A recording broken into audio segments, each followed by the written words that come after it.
Let's talk some more about where to be in this market. If there's anywhere to hide, David Kudla is joining us, CEO at Mainstay Management, Mainstay Capital. David, great to have you back on the show here.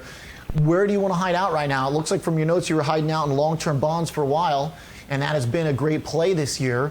Is it going to continue? I'm curious why treasuries have yet to make a new high. TLT or zero hasn't made a new high either. Good afternoon, Oliver.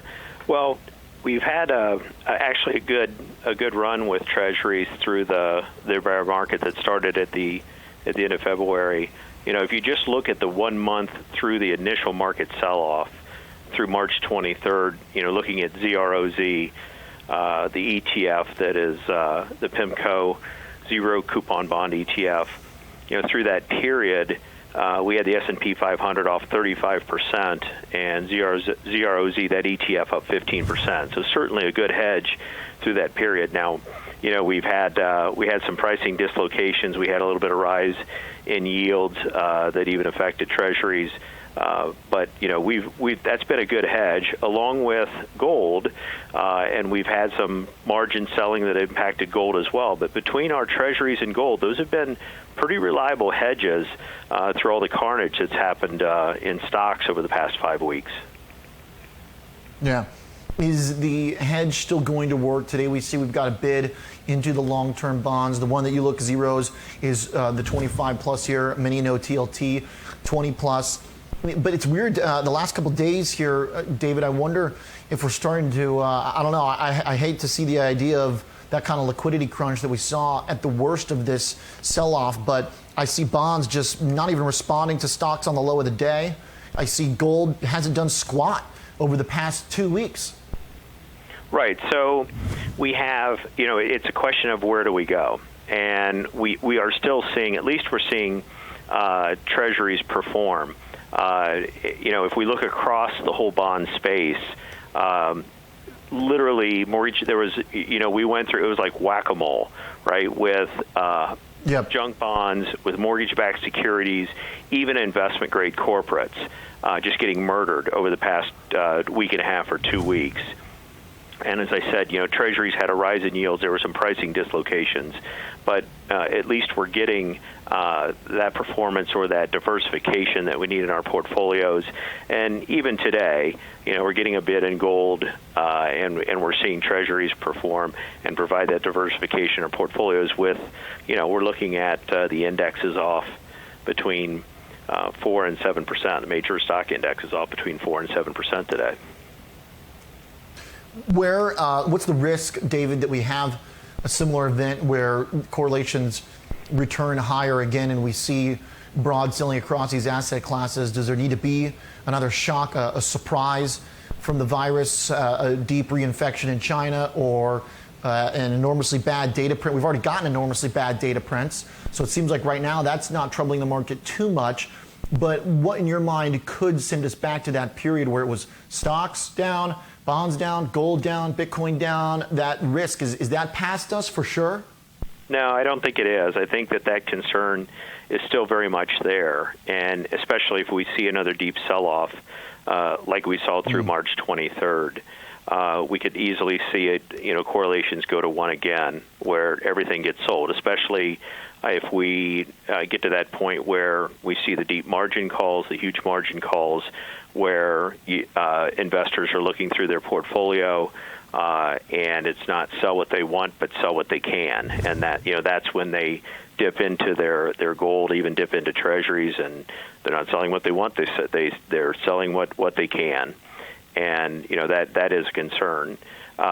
We have a little bit better outlook for bonds in general, and especially higher quality in treasuries because of what's been done for, you know, what's been done by the Fed to help with the plumbing, to help with shore up the market, so we don't see the seizures that we saw a couple of weeks ago. But we think it, you know, it benefits. That's why it benefits investors to look beyond just bonds or just beyond even treasuries to gold, and even alternatives, you know, to look at long short funds, other ways to diversify the portfolio beyond those traditional hedges. And you know, when you look at REITs and utilities, you know, typical places that the investors have gone to, those haven't been good defensive hedges in this market either. So that's why we like looking at some of the alternatives like long-short funds. David, I want to get to one of the long-short funds that you're looking at right now, CLIX, the retail online short brick and mortar. But I thought brick and mortar was doing okay right now. I thought that the Walmart and Kroger's of the world. Is this just a bigger push into the online names that is helping the index or helping the ETF? Yeah, the discounters are doing well right now, right, with the environment that we're going into. But if we look at more broadly, at stores like GameStop and Kohl's and Bed Bath & Beyond, those brick and mortar stores are doing miserably right now and have been. If you look at this, this is a good example of a long short fund and a story that when you look at what happened here in this market pullback, one that was kind of a slam dunk that should do well in this environment. As we went into this market pullback and into this economic slowdown, what happened here? The government came in and said, we're going to shut down stores. And they forced even people that might not have been accustomed to or normally would go online to make purchases. You were kind of forced to do that. Probably everyone has found themselves purchasing items online that they hadn't in the past because that's what we're doing right now. So a model that was already underway, people moving more and more to e-commerce and online purchases, was accelerated here over the past month. So this particular long-short fund, which is long e-commerce and short brick-and-mortar stores, was kind of a natural play for this, and it's done quite well. If you just look at a year-to-date return, Clicks is up 13% year-to-date versus S&P 500 down 20%. So the numbers speak for itself. And you take a day like today, it's been about flat today with the index is getting murdered. It's looking pretty good. It's looking real good, actually, right below the high before it started selling off the rest of the market. So very fast and rare V-shaped recovery in this fund that we see. David, I want to get your thought on the story of the day here before I let you go. It looked like China was going to reopen its economy, rebound, and possibly set a blueprint for how we move beyond this virus. Now we get the report from the U.S. intelligence that these numbers are indeed fabricated to some degree. We don't know exactly how or details or how big it would be, but should that mean that the narrative around watching China as a potential bounce back spot is broken? Because I think that's really been one of the glimmers of hope here, is the idea that we can kind of see the other side with China as an example.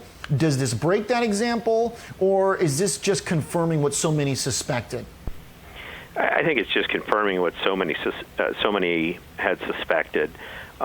We know that numbers out of China are always suspect, and I will go ahead and say that the numbers were never believable. There was so much out there that made their numbers suspect before we had numbers from Italy that were so high. When we compared populations, it became more and more obvious, and now our population compared to theirs. But that aside, we were investors in China about a month ago because of they were moving to the other side of the coronavirus impact on the economy. They were restarting their economy. Just some of the anecdotal data of at the time we were closing all the Apple stores in our country, they were reopening them there. Their factories were coming online, and there's ways we could measure that, not by them running machines with nobody standing there and power being consumed, but by the pollution index increasing, in the country, things that could be measured. But we know that the country is coming back online, and therefore the economy is coming back online. There now is this renewed threat, so that gives us pause on how fast they're coming back online and what our investment thesis should be there. But there is. And what is that right now, David? For China, do you want to own China stocks? We're backing away from our investment there because of where we see other opportunities. And just there was a time there with the PBOC pumping massive stimulus into China into their economy and therefore into asset prices, we still think opportunity, but not what it was earlier this year.